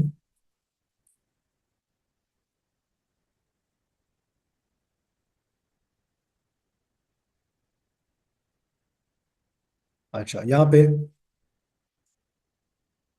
सप्लायर नेम आप यहाँ से कॉपी करें। ट्राई करें, ये 22 25 सप्लायर्स होगी, तो अगर आप इनका नेम यहाँ पे इस तरह लिखे गए ना, तो थोड़ा अच्छा लगता है, प्रोफेशनल लगता है। ये नहीं लगता कि ये एक कॉपी पेस्ट मैसेज है। ठीक है। माई नेम इज, आप लिख ले अपना नेम। ठीक है। शाबान, आप अपना नेम लिख ले, आई am the owner of company, company name लिख ले।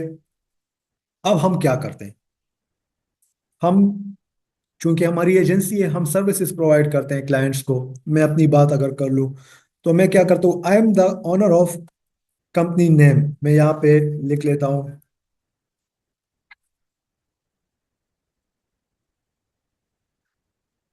मैं यहाँ पे लिख लेता हूँ company name, e com valley. ठीक है। Uh company specialising in providing services, देख ले आप यहाँ पे, to international brands world wide. ठीक है। तो world wide we are launching and scaling brands since 2018 वगैरह आप यहाँ पे लिख सकते हैं। ठीक है।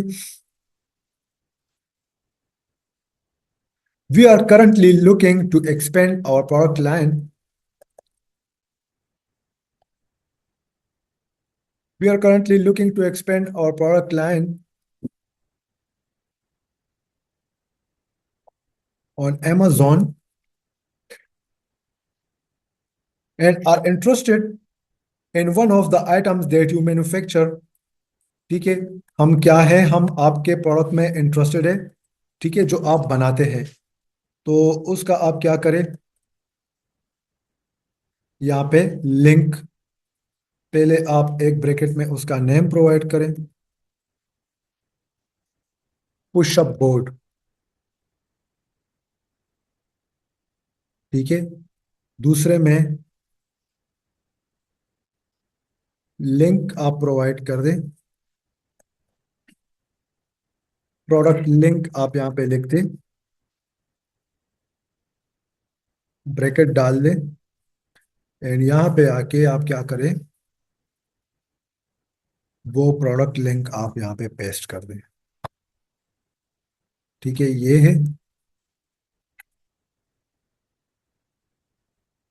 ये आप यहाँ पे पेस्ट कर दें। सही है। एंड इसको आप ब्रैकेट में क्लोज कर दें।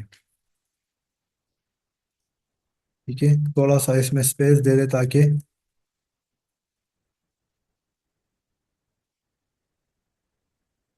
इनको थोड़े से आपके फ्रेजेस क्लियरली समझ आ जाए। ठीक है, प्रोडक्ट लिंक भी आपने यहाँ पे पेस्ट कर दिया। Could you please provide me with the following additional information so that we can determine if this is a good fit for our product line. ठीक है, तो ये भी आपने पूछ लिया। Are you able to provide custom packaging, ये मैंने आपको ऑलरेडी बता दिया।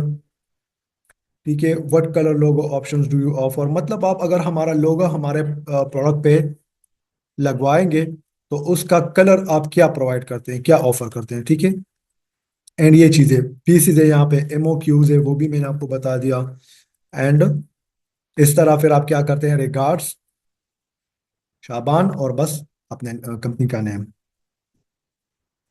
ठीक है, तो ये आपका मैसेज, ये नीचे मैंने वो चेंज नहीं किया, बट आप यहाँ पे क्या कर ले कि अपना वो कंपनी नेम यहाँ पे पेस्ट कर ले। ठीक है, ये तो अभी मैंने रेंडमली कर लिया ना, थोड़ा जल्दी में। तो इस तरह आप सप्लायर के साथ बात करते हैं। अब ये सप्लायर, ये आपको यहाँ पे रीड नजर आ जाएगा, अनरीड है, रीड नजर आ जाएगा। सप्लायर को पता भी चल गया कि इस प्रोडक्ट का, तो अब ये आपको टेक्स्ट करेगा, हेलो शाबान, ये वो, और फिर आपकी इसके साथ चैट हो जाएगी, ये इंफॉर्मेशन ये आपको प्रोवाइड कर देगा। इसके बाद आपका क्या है,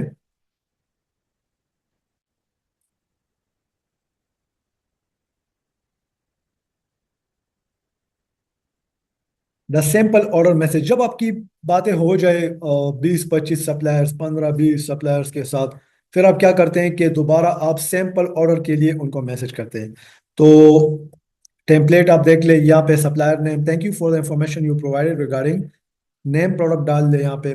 we are interested in ordering this product after reviewing a product sample. ठीक है, सैंपल हमने चेक किया। Could you please let me now how much would it cost to have a sample. अच्छा, we are interested in ordering this product after reviewing a product sample. हम क्या है, हम इस प्रोडक्ट में इंटरेस्टेड है कि आपसे बाय करें, परचेज करें।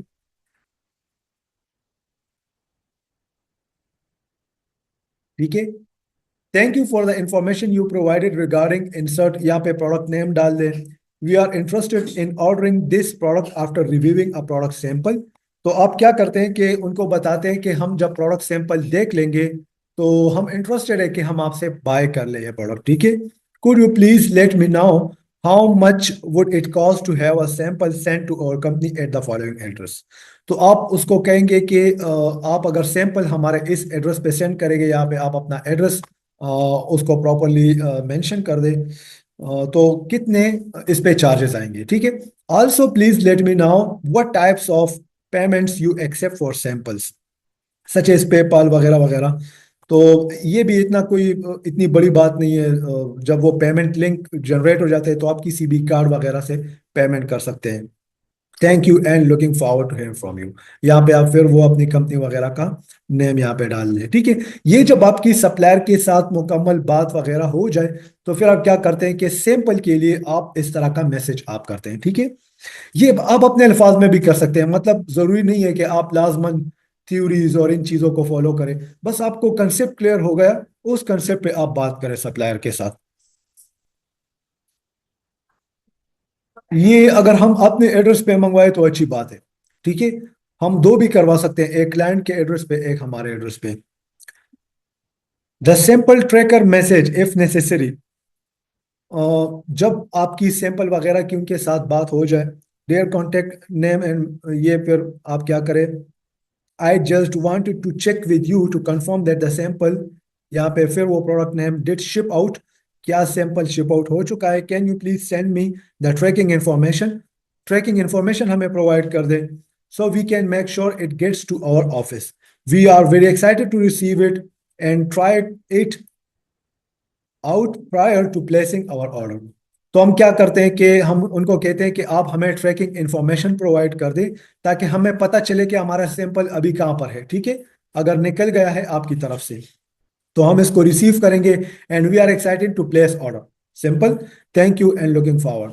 तो अब आप क्या करते हैं कि ट्रैकिंग इंफॉर्मेशन के बारे में जब आप उनसे पूछते तो फॉर एग्जांपल उसने फेडेक्स के थ्रू आपके सैंपल को भिजवाया है। फेडेक्स फेडेक्स एक कंपनी है जिस तरह पाकिस्तान में टीसीएस है, ठीक है। ट्रैक एंड शिप ऑनलाइन और find near by locations, tracking number. तो वो आपको क्या करेगा, सप्लायर आपको एक ट्रैकिंग आईडी प्रोवाइड करेगा। ट्रैकिंग इंफॉर्मेशन मतलब ट्रैकिंग आईडी। और उस कंपनी के वेबसाइट को आप विजिट करेंगे एंड फिर आप क्या करेंगे कि ये नेट थोड़ा स्लो है तो बस मैंने आपको कंसेप्ट समझा दिया। वो ट्रैकिंग आईडी आप यहाँ पे उस कंपनी को जब आप विजिट करेंगे तो ट्रैकिंग नंबर के लिए आपको एक वो मिल जाएगी, कोई टैब या इस तरह स्पेस। तो उसमें आप ट्रैकिंग आईडी पुट करें, आपको पता चल जाएगा कि शिप हो चुका है या रिसीविंग में है वगैरह वगैरह। तो ये तो आपने सैंपल के लिए उसको मैसेज कर दिया। या वो खुद भी आपके लिए ट्रैक करके आपको स्क्रीनशॉट प्रोवाइड कर देते हैं कि ये देखिए हमने ट्रैक किया, आपका सैंपल आपको इतने दिनों में पहुंच जाएगा, ठीक है। तो ये इतनी बड़ी बात नहीं है। द प्रोडक्ट पैकेजिंग मैसेज, यहाँ पे दोबारा supplier name, we have reviewed the insert, we have reviewed the sample, मतलब वही प्रोडक्ट नेम है। अब आपके पास सैंपल पहुंच चुका है, ठीक है। सैंपल आपने देख लिया and we are interested in pursuing this as one of our next products. तो हम इंटरेस्टेड है कि हम ऑर्डर प्लेस करें। In order to do so we will need to know what type of packaging options you offer. तो अब आप packaging के लिए उनसे पूछते हैं कि पैकेजिंग ऑप्शंस आप क्या प्रोवाइड करते हैं। Are you able provide packaging for this product and if so what options do we have, preferably we would like to have a template of the packaging design so we can send this to our designer. तो आप क्या करते हैं कि उससे कहते हैं कि मतलब आप हमें कुछ डिजाइन प्रोवाइड करें, जो डिजाइन हमारी पैकेजिंग पे आएंगे। जो डब्बा होता है ना आपके प्रोडक्ट का, डब्बा होता है। मैं अगर अमेजोन पे यहाँ पे आपको दिखा दूं, ठीक है।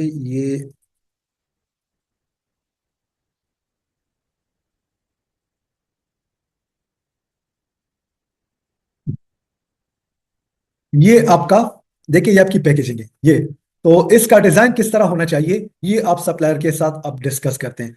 इसके लिए आप किसी ग्राफिक डिजाइनर को यहाँ से फाइवर से हायर कर सकते हैं एंड उसको, ये देखिए मैं ग्राफिक डिजाइनर यहाँ पे टाइप करता हूँ। देखिए तमाम चीजें मैं आपको बहुत ही क्लियर और डिटेल के साथ बता रहा हूँ, ठीक है। बहुत ही क्लियर और डिटेल के साथ। तो मतलब इसमें आपको कोई भी कंफ्यूजन नहीं होनी चाहिए। अब आपको धीरे धीरे तमाम चीजें क्लियर हो गई है। ये देखिए ग्राफिक डिजाइनर। तो हम क्या करते हैं कि हम इससे सप्लायर से जब हम कांटेक्ट करते हैं तो इसको हम कहते हैं कि आप हमें कोई डिजाइन वगैरह दिखा दे। तो हम ग्राफिक डिजाइनर को हायर कर लेते हैं या हम अपना डिजाइन बनवा लेते हैं, ठीक है। ये भी इतना कोई बड़ा मसला नहीं है। ये सप्लायर को अगर आप इतना लंबा चौड़ा मैसेज ना भी भेजें और आप सिंपल उसको कहे कि हमें आप क्या करें, जो पैकेजिंग है उसकी डायमेंशंस आप सेंड करें। जो पैकेजिंग है डब्बा है उसके डायमेंशंस आप सेंड करें कि मतलब 10 इंच इतना है, 14 इंच इतना है। अब इसका हम आपको डब्बे का डिजाइन बनवा के दे देते हैं और वो क्या कर लेता है, जो टेम्पलेट या जो डिजाइन सोर्सिंग फाइल आप सप्लायर को बना के दे देते हैं वो डिजाइन आपके डब्बे पे छप जाता है, ठीक है।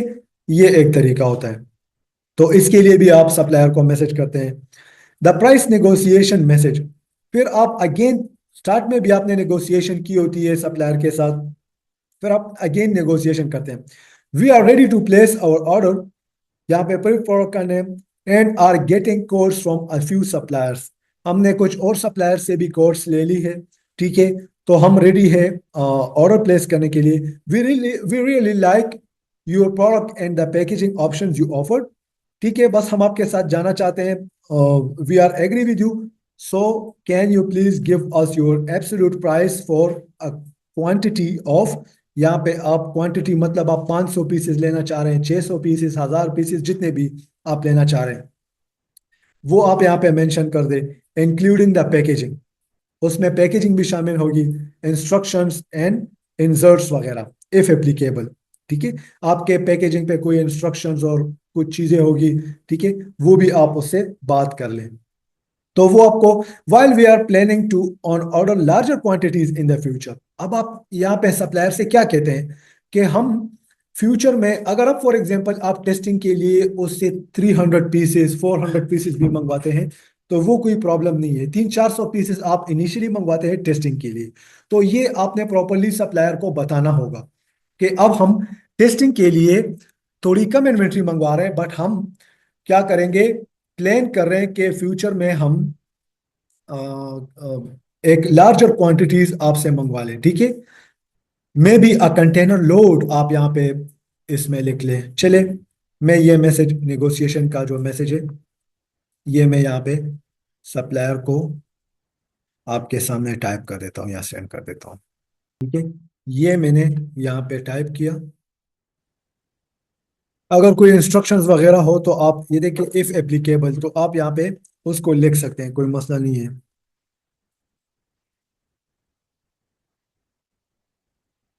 जी, यहाँ पे आप अगेन सप्लायर का नेम डाल दें। अब ये आपकी नेगोशिएशन का मैसेज हो रहा है, ठीक है। ये आप स्टार्ट में भी इनके साथ नेगोशिएशन कर सकते हैं, ठीक है। ट्राई करें स्टार्ट में अगर आप नेगोशिएशन करते हैं तो ये अच्छी बात है, ठीक है। टेम्पलेट में तो स्टार्ट में नेगोशिएशन का वो नहीं है, बट आप ट्राई करेंगे कि आप स्टार्ट से ही नेगोशिएशन कर ले, ताकि आपको पता चल जाए, ठीक है, कि मुझे पर पीस कितने का पड़ रहा है। सही है।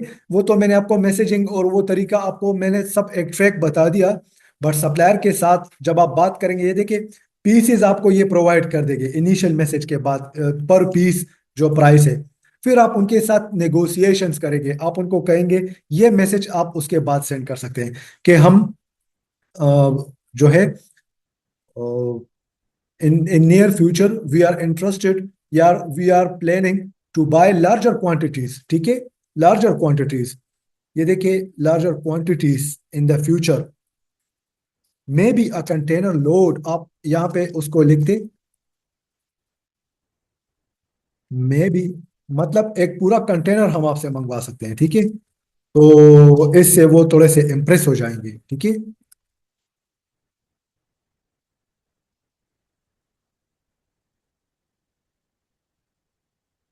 तो यहाँ से आपको उसको पता चल जाएगा कि ये बहुत बड़ी कंपनी है, ठीक है। सो यहाँ पे आप क्या कहते हैं, we first need to make sure that the product sells well.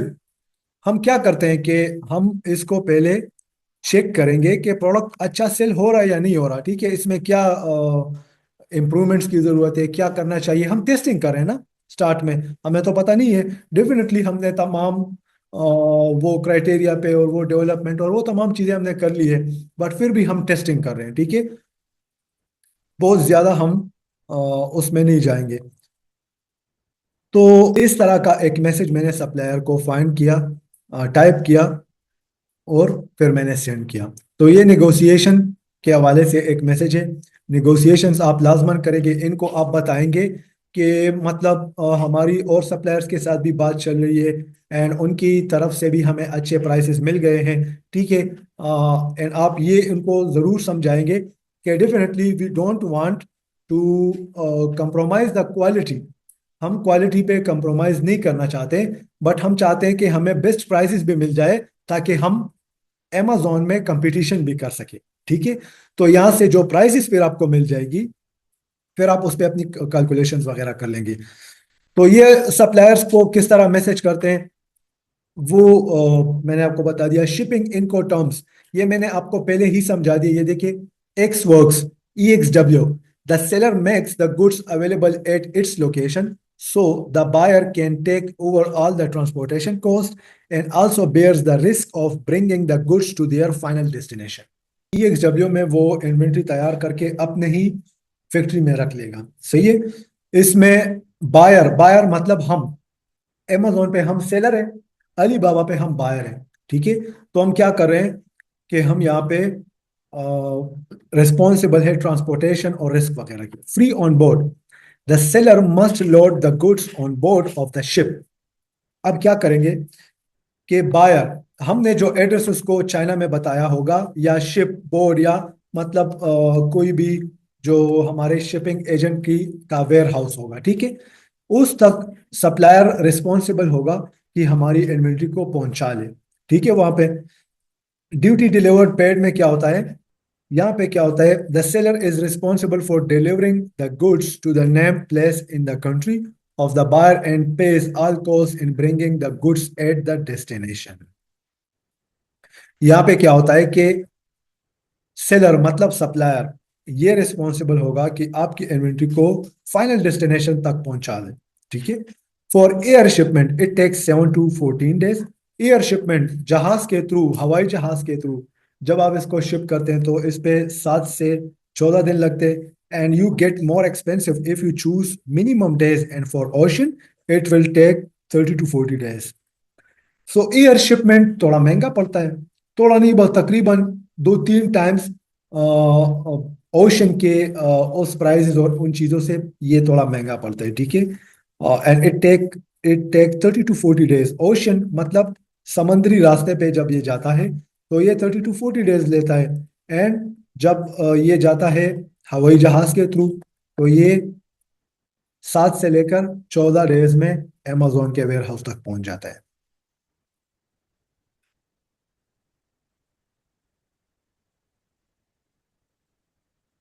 In addition to Alibaba, there are numerous other B2B suppliers।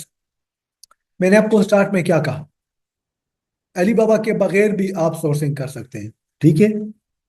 अगर पाकिस्तान में फॉर एग्जांपल आप रहते हैं, आप पाकिस्तान से सोर्सिंग करना चाहते हैं, बट इसमें थोड़ा सा ये होगा कि फॉर एग्जांपल अगर आप सियालकोट से या लाहौर से सोर्सिंग करते हैं तो आपको वहां पे जाना पड़ेगा, फिजिकली चीज़ों को देखना पड़ेगा।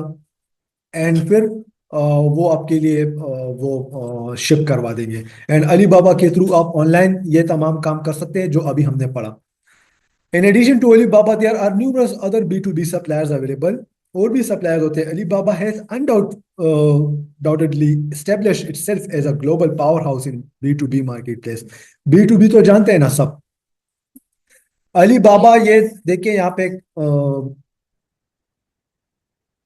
कहा जा रहा है कि अलीबाबा बेशक पूरी दुनिया में एक लार्जेस्ट B2B प्लेटफॉर्म है, but connecting buyers and suppliers on a unprecedented scale, ये बायर्स एंड सप्लायर्स को कनेक्ट करता है, वाकई एक बहुत बड़ा प्लेटफॉर्म है।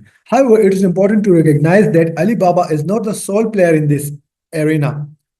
In the fact, there exists a multitude of other B2B suppliers that offer a wide range of products and services। तो और भी काफी ज्यादा सप्लायर्स और कंपनीज वगैरह है जो आपको इस तरह की सर्विसेज प्रोवाइड कर सकती है। इन ग्लोबल सोर्सेज ये देखिए, globalsources.com है, madeinchina.com है। ठीक है। dhgate.com है। होलसेल क्लियरेंस ये यूके के लिए है। ठीक है। liquidation.com, बी स्टॉक सोल्यूशन, सेल हु, ये भी रेपुटेबल साइट्स हैं। ठीक है। तो इनको भी आप फिर वन बाय वन विजिट कर सकते हैं, चेक कर सकते हैं, इनके बारे में थोड़ी सी इंफॉर्मेशन हासिल कर सकते हैं, इन वेबसाइट्स के बारे में यूट्यूब पे थोड़ा सा सर्च कर सकते हैं। ठीक है। Profit margins. अब प्रॉफिट मार्जिन्स हम किस तरह कैलकुलेट करते हैं, किस तरह हमें पता चलेगा कि ये जो सप्लायर हमें प्राइसेस दे रहा है इसमें हमारा कोई प्रॉफिट मार्जिन, कोई मुनाफा है भी या नहीं है। तो हम क्या रिकमेंड करते हैं, मैं खुद भी इस तरह करता हूं, आपको भी रिकमेंड करता हूं। We recommend to have more than 35% profit margin per sale. एक प्रोडक्ट में, एक सेल में हमारा 35% प्रॉफिट मार्जिन होना चाहिए। ठीक है। कितना? 35% कम अज कम होना चाहिए। ज्यादा तो जितना हो वो तो अच्छी बात है। ठीक है। ज्यादा पैसे खुदा चाहो खिदी, वो कम अज कम 35% चाहिए profit margin per cell. So, while negotiating with the suppliers, first get the idea of what your cost should be in order to attain 25% profit margin per sale। तो इसको मैं 35% कर लेता हूँ। ये अगर 30% तक भी आ जाए तो फिर भी ठीक है, ट्राई करें 30% तक। 30% से ये कम नहीं होना चाहिए, क्योंकि आपके मार्केटिंग कॉस्ट वगैरह और अमेजोन के कुछ और चार्जेस वगैरह होते हैं, टैक्सेस और हिडन चार्जेस वगैरह थोड़े बहुत। तो आप ट्राई करें कि आपका प्रॉफिट मार्जिन जितना प्रोडक्ट में ज्यादा होगा उतना आप क्या करेंगे, मार्केट में सरवाइव करेंगे। एंड डेफिनेटली ये बिजनेस हम कर ही इसलिए रहे हैं कि हम यहाँ से प्रॉफिट मार्जिन उठाएं। ठीक है। वरना सेल्स में अगर ये पूरी जगह भी बढ़ जाए और ये सुबह से शाम तक खाली होती रहे और फिर मैं भरूं, फिर ये खाली होती रहे, ठीक है, और मुझे कोई प्रॉफिट ना हो, तो फिर तो इसका कोई फायदा नहीं है ना। सही है। सेल्स में तो कोई फायदा नहीं है, आपके मार्जिन में फायदा है। अच्छा, फिर इसमें थोड़ा सा कुछ ऐड करना चाहूंगा। बास सेलर्स इस तरह करते हैं कि ज्यादातर चाइनीज सेलर्स जब वो अमेजोन पे अपने प्रोडक्ट्स को लॉन्च करते हैं, तो वो क्या करते हैं, वो बास टाइम वो सेल्स पे बहुत ज्यादा फोकस करते हैं। अगर मार्जिन थोड़ा कम हो, फॉर एग्जांपल $3 या $5 की बजाय $2 हो, बट सेल्स बहुत ज्यादा आ रही हो, ठीक है, सेल्स बहुत ज्यादा आ रही हो, तो फॉर एग्जांपल किसी और सेलर के 50 सेल आ रहे हैं, वो वहां से क्या कर रहे हैं, $100 उठा रहे हैं। इसके 100 सेल्स आ रहे हैं, फिर ये $100 उठा रहे हैं एंड मार्केट में सस्ती प्राइस में बेच रहे हैं। तो ये भी बास सेलर्स की साइकोलॉजी है, ठीक है। एंड बास टाइम आप कम पीसेस बेचते हैं, बट प्रॉफिट मार्जिन ज्यादा होता है। तो अगर आपके कम ऑर्डर्स भी आ जाए, फॉर एग्जांपल एक प्रोडक्ट में आपका $10 प्रॉफिट मार्जिन है, तो अगर आपके दिन के 20 ऑर्डर्स भी आ जाए, तो कितने हुए, $200 हुए। पर मंथ कितने हुए, $6,000 हुए, ठीक है। इस तरह फिर आप देखते हैं, बट आप ट्राई करें कि सेल्स भी एक मॉडरेट लेवल के हो एंड प्रॉफिट मार्जिन भी आपका अच्छा हो, तो ये फिर एक सही अप्रोच है। To calculate profit margin use Amazon FBA calculator. इसके लिए हम क्या करते हैं, Amazon FBA revenue calculator use करते हैं। ये भी आप याद रखें अपने साथ, ठीक है, ये भी मैं आपसे पूछूंगा आपके टेस्ट में, और इस चीज में ये आएगा, ठीक है। मैं पहले से आपको बहुत ही क्लियरली बता रहा हूँ। तो Amazon FBA रेवेन्यू कैलकुलेटर ये बहुत ही इंपॉर्टेंट है, इस पे अपने प्रॉफिट मार्जिन को कैलकुलेट करना। तो यहाँ पे हम क्या करते हैं, insert your competitors you or your S N in FBA calculator, add your selling price, ठीक है, cost of the product plus shipping to Amazon cost and calculate profit margin, and then lower or increase the cost to check which cost is suitable for you to get maximum profits। तो यहाँ पे आप देख ले, Amazon FBA revenue calculator.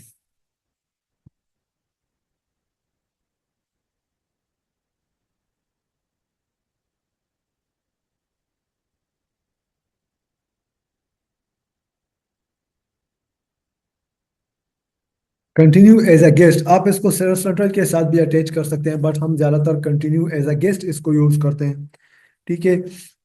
Market place, आप कौन से market में सेलिंग करना चाहते हैं, यूके का फिर अलग है एंड यूएस का अलग है, ठीक है।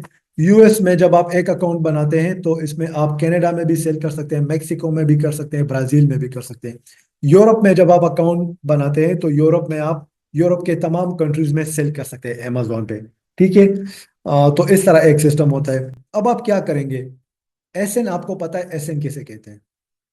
ये किसी भी प्रोडक्ट का ये किसी भी प्रोडक्ट की एक पहचान होती है, बस सिंपल, ठीक है। जिस तरह हमारा शनाख्ती कार्ड नंबर होता है, जिस तरह किसी गाड़ी के नंबर प्लेट पे जो यूनिक नंबर होता है, ठीक है। एक गाड़ी, दो गाड़ियों के एक जैसे नंबर कभी भी नहीं होते, या दो पर्सन्स के सीएनएसी नंबर्स कभी भी एक जैसे नहीं होते। इस तरह एसेंस भी कभी भी एक जैसे नहीं होते। तो ये एसएन है, फॉर एग्जांपल ये मैंने एक टूल इंस्टॉल किया हुआ है, तो एसएन मुझे यही सही दिखा रहा है।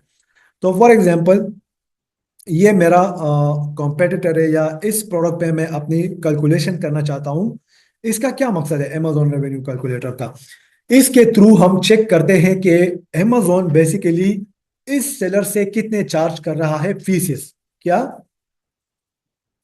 कितनी फीस वगैरह ये अमेजोन इस सेलर से चार्ज कर रहा है। तो अगर मैं भी इस तरह के डायमेंशंस का प्रोडक्ट, ठीक है, फॉर एग्जांपल ये प्रोडक्ट है, मेरे कॉम्पिटिटर का जो डायमेंशन है, ठीक है, ये भी इतना है, और मेरा वाला भी इतना भी बनता है, ठीक है, मेरे प्रोडक्ट के पैकेजिंग का डायमेंशन, ठीक है, या मेरे कॉम्पिटिटर का जो पैकेजिंग जो डायमेंशन है, वो इतना बनता है, और मेरा वाला भी इतना बनता है। तो अब मैं क्या करूंगा कि अपने कॉम्पिटिटर के उस पे कैलकुलेट कर लूंगा कि अमेजोन इससे कितना चार्ज कर रहा है, इस सेलर से जो मुझसे पहले बैठा हुआ है अमेजोन पे। तो इसका जब मुझे पता चल जाएगा, तो डेफिनेटली मुझे अपना भी पता चल जाएगा कि मुझसे अमेजोन कितना फिर चार्ज करेगा। समझ आ गई अमेजोन रेवेन्यू कैलकुलेटर की, इस तरह ये सिस्टम होता है। तो इसका एसएन मैंने कॉपी किया, मैं आ गया यहाँ पे, मैंने ये एसएन यहाँ पे पेस्ट किया, और सर्च पे मैंने क्लिक किया। इसमें आजकल थोड़ा मसला आ रहा है, ये देख ले यहाँ पे, देख ले यहाँ पे प्रॉफिटेबिलिटी कैलकुलेटर, इसको आप रन कर ले इस पे।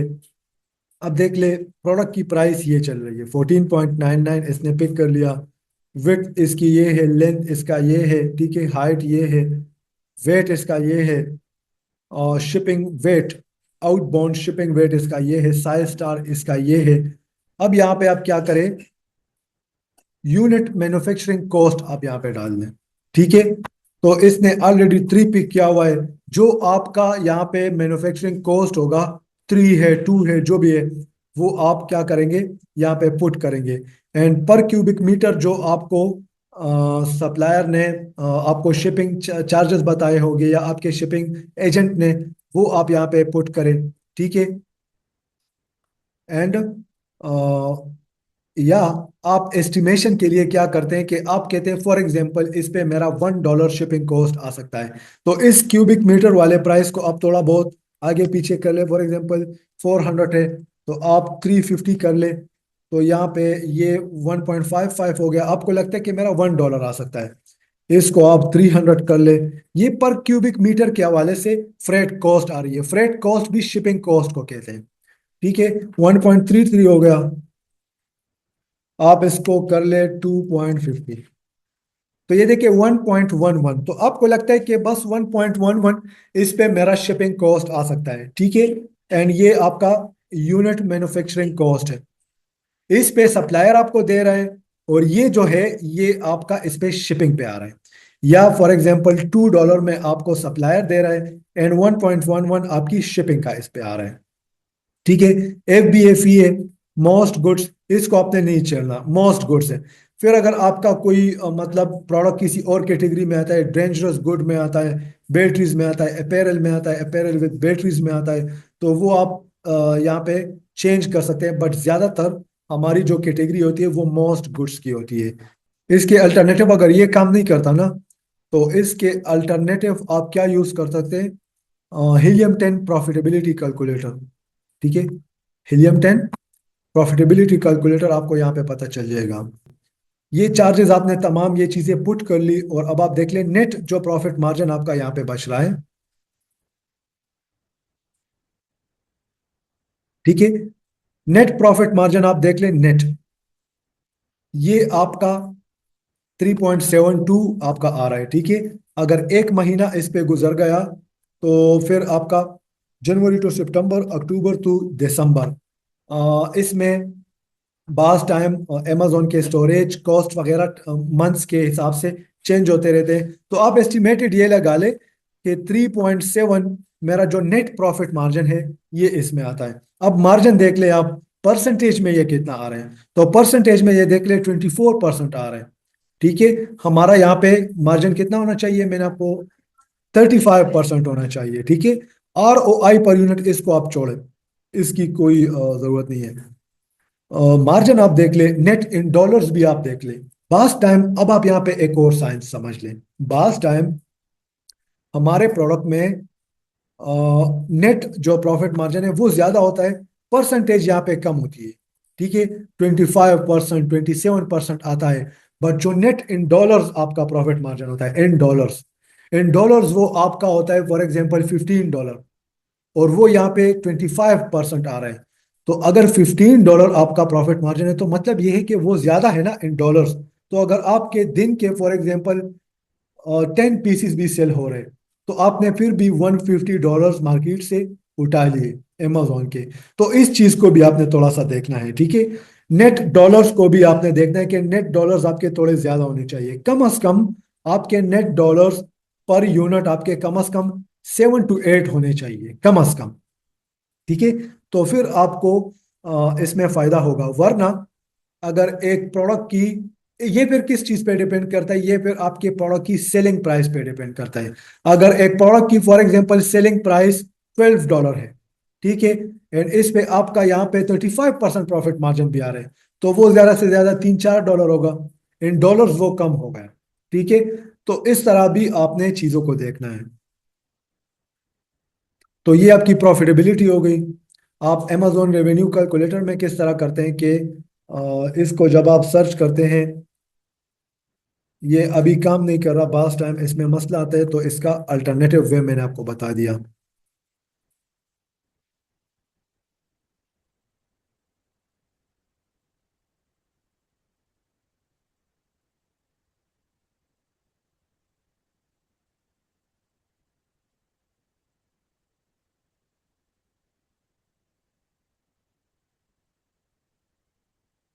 अमेजोन रेवेन्यू कैलकुलेटर में आपको नजर आ रहा है, इस तरह होता है, ठीक है।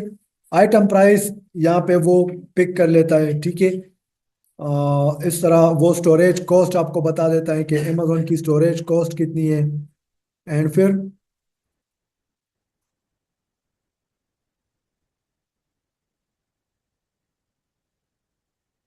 ये यहाँ पे seller proceeds of cost of products, यहाँ पे भी आपको फिर नेट प्रॉफिट मार्जिन और वो चीजें आ जाती है।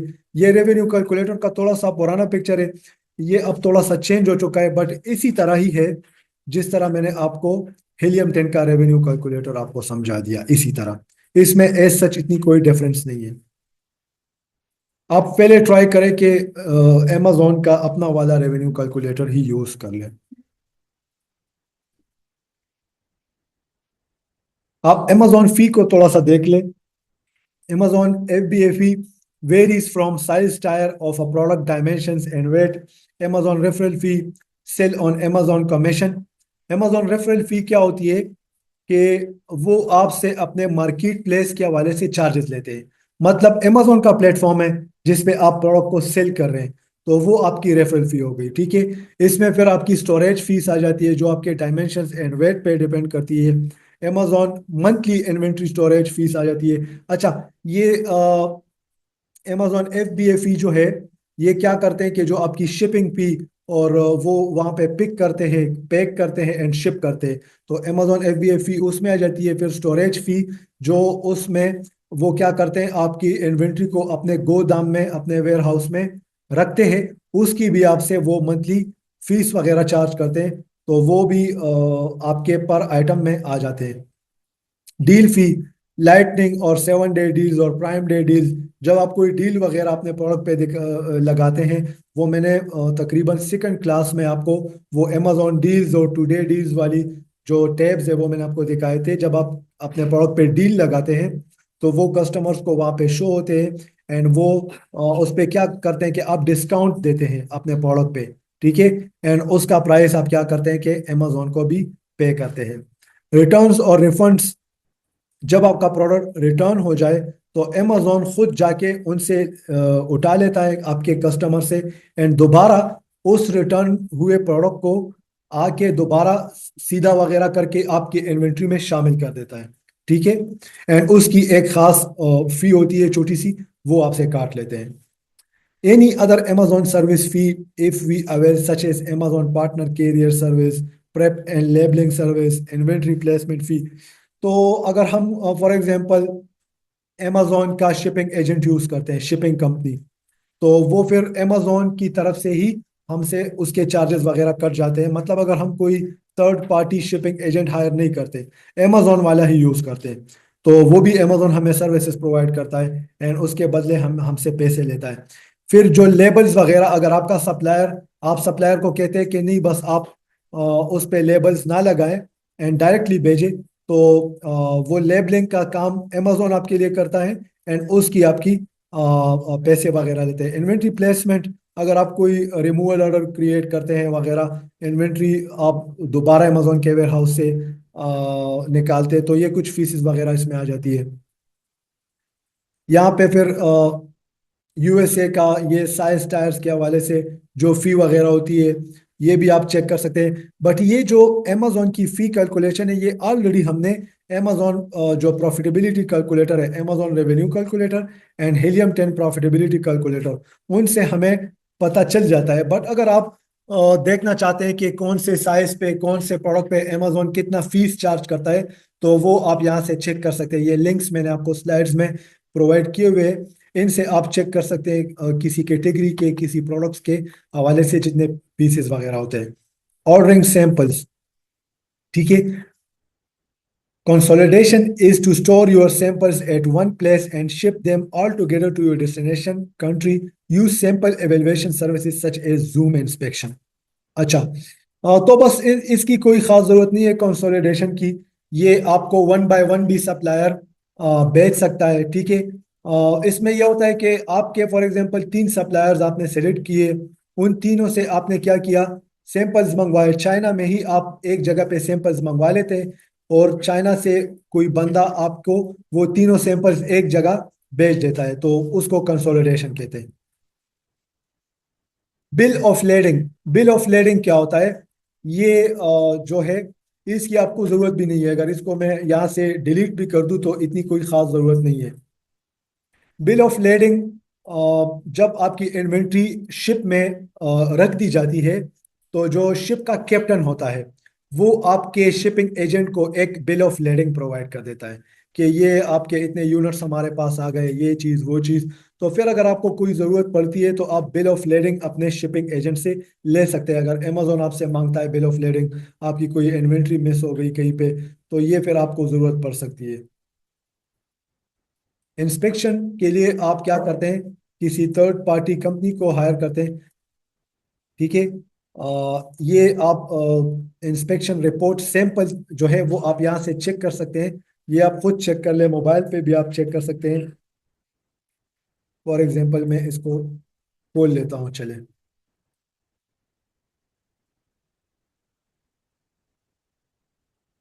जब आप इंस्पेक्शन करवाते हैं तो इस तरह आपको एक कंपनी प्रॉपरली एक रिपोर्ट सेंड करती है। ये आपका कंपनी नेम वगैरह, ये आपको पिक्चर्स प्रोवाइड कर दिए जाते हैं। देखिए ओवरऑल इंस्पेक्शन रिजल्ट फेल्ड है, पास्ट है, क्या है, ठीक है।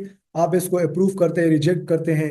इस तरह आपको डिफरेंट चीज़ें प्रोवाइड कर दी जाती है। वर्कमैनशिप मतलब किस तरह पैक किया गया है, किस तरह इस पे काम हुआ है। क्वांटिटी ओके है, आपने क्वांटिटी जो बताई है इंस्पेक्शन कंपनी को, ठीक है। स्टाइल कंस्ट्रक्शन जो आपने बताया है, कलर्स भी ओके है, art works and labels not okay. तो ये तमाम चीजें फिर आप खुद चेक कर सकते हैं। इस तरह इंस्पेक्शन कंपनी आपको एक रिपोर्ट प्रोवाइड करती है। देखिए लंबा चौड़ा रिपोर्ट होता है।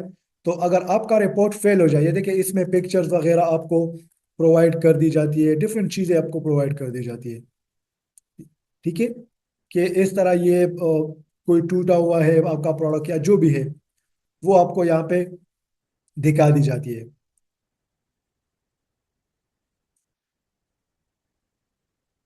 ठीक है। तो फिर अगर आपको इंस्पेक्शन सेटिस्फाइड नहीं कर पाई, जो इंस्पेक्शन है उससे आप सेटिस्फाइड नहीं हुए, तो आप अलीबाबा के साथ केस ओपन करके अपना जो 30% पेमेंट है वो दोबारा ले सकते हैं और ये इंस्पेक्शन रिपोर्ट आप अलीबाबा को प्रोवाइड कर सकते हैं, ठीक है। इस तरह आपको डिफरेंट एग्जांपल्स वगैरह मिल जाती है। अच्छा, इंस्पेक्शन के बारे में बस मैं एक बात कहूँ कि आप जब सप्लायर के साथ बात करते हैं, हम ज्यादातर इंस्पेक्शन करवाते भी नहीं है जब हम खुद ही काम करते हैं। तो अगर सप्लायर बिल्कुल आपको लगता है कि ये मेरे साथ कोई हेरा फेरी कर सकता है, कोई मुझे इस पे थोड़ा शक है, ठीक है, तो आप सैंपल आप इंस्पेक्शन करवा सकते हैं अपनी।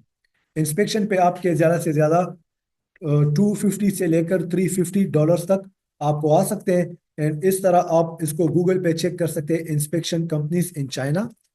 किसी अच्छी सी कंपनी को आप हायर कर सकते हैं, ठीक है। ये देखिए डिफरेंट कंपनीज है, इसमें खीमा एक कंपनी है, ये बहुत ही मोस्ट रेपुटेबल कंपनी है, इसको भी आप हायर कर सकते हैं, ठीक है। आप किसी से पूछ सकते हैं डिफरेंट ग्रुप्स में, फेसबुक ग्रुप्स में, कि कौन सी इंस्पेक्शन कंपनी अच्छी है, फिर आप उसको हायर कर सकते हैं अपनी इंस्पेक्शन के लिए, ठीक है। अगर आपको लगता है कि सप्लायर मोस्ट प्रोफेशनल है, ये मेरे साथ धोखा नहीं कर सकता, ठीक है, एंड थोड़ा बहुत आप सैम्पलिंग और ये चीज़ें चेक कर लेते हैं, सप्लायर की जो ओवरऑल कंपनी की रेटिंग है, ये चीज़ें आप चेक कर लेते हैं, सप्लायर पुराना सप्लायर है, प्रोफेशनल है, तो फिर आपको इंस्पेक्शन की इतनी कोई ज़रूरत नहीं है। फिर वो अपनी रेपुटेशन इतनी ख़राब नहीं करते एक आधे उस पे, ठीक है। असाइनमेंट, ये आपके असाइनमेंट से, how would you approach sourcing a product from Alibaba for sale on Amazon? What are the key factors to consider when sourcing products from Alibaba? Product quality, cost, lead time। Lead time उसको कहते हैं जो आपका preparation का time होता है, ठीक है, production time and sending time, इसको लीड टाइम कहते हैं। पेमेंट सिक्योरिटी, इनको टर्म्स, तो ये तमाम चीजें आपने एक्सप्लोर करनी है दोबारा, इसको जानना है, एंड ये आपका असाइनमेंट है। इंशाल्लाह नेक्स्ट क्लास में मैं आपका चेक करूंगा, ठीक है।